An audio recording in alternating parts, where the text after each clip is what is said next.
దర్శకుడు దాసరి ఆరోగ్య పరిస్థితిపై కిమ్స్ వైద్యులు మీడియాతో మాట్లాడుతున్నారు. ప్రత్యక్ష ప్రసారం ద్వారా చూద్దాం. ఈరోజు దాసరి నారాయణ గారి ఆరోగ్యం గురించి నేను బ్రీఫ్ చేయడానికి వచ్చాను. ఆయన చాలా ఆరోగ్యం నిలకడగా ఉంది.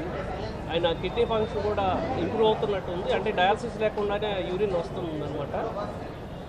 అలాగే ఆయన లంగ్ ఫంక్షను, ఆయన ఓన్గా బ్రీత్ చేయకపోయినా కానీ వెంటిలేటర్ సపోర్ట్తో ఆయన లంగ్ ఫంక్షన్ కూడా నిలకడగా ఉంది. ఆయన రికవరీ ఫేజ్లోనే ఉన్నారు. ఇప్పుడు వరకు ఆయన ఆరోగ్యం నిలకడగా ఉంది. ఇంకా 2-3 రోజులు కూడా వెంటిలేటర్ సపోర్ట్ ఇచ్చి ఆయన కిడ్నీ ఫంక్షన్ మరింత ఇంప్రూవ్ అయితే కనుక ఆయన్ని కంప్లీట్గా, అంటే ఇప్పుడు ట్రేకియాస్టమీ అనే దాని మీద ఉన్నారు. తర్వాత ట్రేకియాస్టమీ కూడా మెల్లిగా తీసేయడం జరుగుతుంది. మోస్ట్లీ ఆయన ఆరోగ్యం నిలకడగా ఉండటం అట్లా చాలా ప్రోగ్రెసివ్గానే ఉంది. అవునండి, వాయిస్ ఇప్పుడు రాదు, కానీ ఆయన చాలా అలర్ట్గా ఉన్నారు. మాట్లాడలేరు, ఎందుకంటే ట్రెకాస్టమీ ఉంది కాబట్టి. మాట్లాడతాం కాదు, అంటే ఆయన రాస్తున్నారు, అంటే ఈ ఫుల్లీ కాన్షియస్. బట్ వాయిస్ ఎందుకంటే మేము ట్రెకాస్టమీ చేయటం వల్ల వాయిస్ రాదనమాట.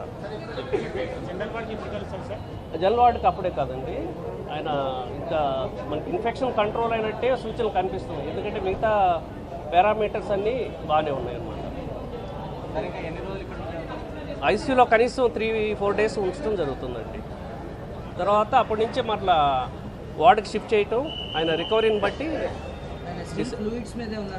ఫ్లూయిడ్స్ ఇస్తున్నామండి. ఎందుకంటే మనం జరిగింది స్టమక్ ఆపరేషన్, అంటే బెలూన్ కాబట్టి ఆయన ఫ్లూయిడ్స్ కంటే అవి తీసుకోకూడదు. సో మేము ఆయనకి టీపీఎన్ అంటాం, అది ఇవ్వటం జరుగుతుంది అనమాట. అంటే ఇనిషియల్ ప్రాబ్లం ఇన్ఫెక్షనే, ప్లస్ డయాబెటీస్ కూడా. ఆయన డయాబెటీస్ కంట్రోల్లో కూడా వస్తే, ఇన్ఫెక్షన్ పూర్తిగా కనుక నయమైతే కనుక మేము మిగతా యాంటీబయాటిక్స్ కూడా ఇస్తున్నాము. యాంటీబయాటిక్స్ కూడా ఇవ్వడం జరుగుతుంది అనమాట. అంటే సంపూర్ణంగా అని చెప్పలేము, మేము ఐసీయూ నుంచి మాత్రం షిఫ్ట్ చేయడం జరుగుతుంది. మాట్లాడుతూ అంటే ట్రికాస్టమీ ట్యూబ్ తీసిన తర్వాత కానీ మనం చెప్పలేము.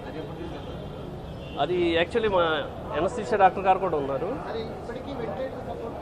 వెంటిలేటర్ సపోర్ట్ మీద ఉన్నారు. వెంటిలేటర్ సపోర్ట్ అవసరమైనంత వరకు మనం ట్రికాస్టమీ ఉంచుతాం. ఒకసారి వెంటిలేటర్ సపోర్ట్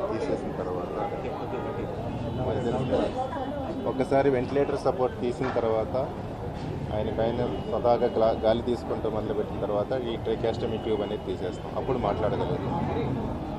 ట్రకియాస్టమీ చేస్తే వోకల్ కార్డ్స్కి కొంచెం ఇది ఉంటుంది, తర్వాత మళ్ళీ స్పీచ్ థెరపీ ద్వారా కానీ వాయిస్ రాదు అంటారు.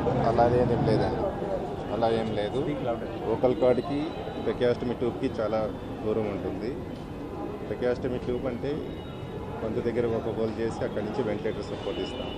ఒకసారి వెంటిలేటర్ సపోర్ట్ అయిపోయిన తర్వాత తీసేస్తాం. తీసిన తర్వాత ఆయన మాట్లాడగలుగుతారు. ఓకే, కనీసం ఒక 2 రోజులన్నా పడుతుంది సపోర్ట్ తీయాలి. Okay, thank you.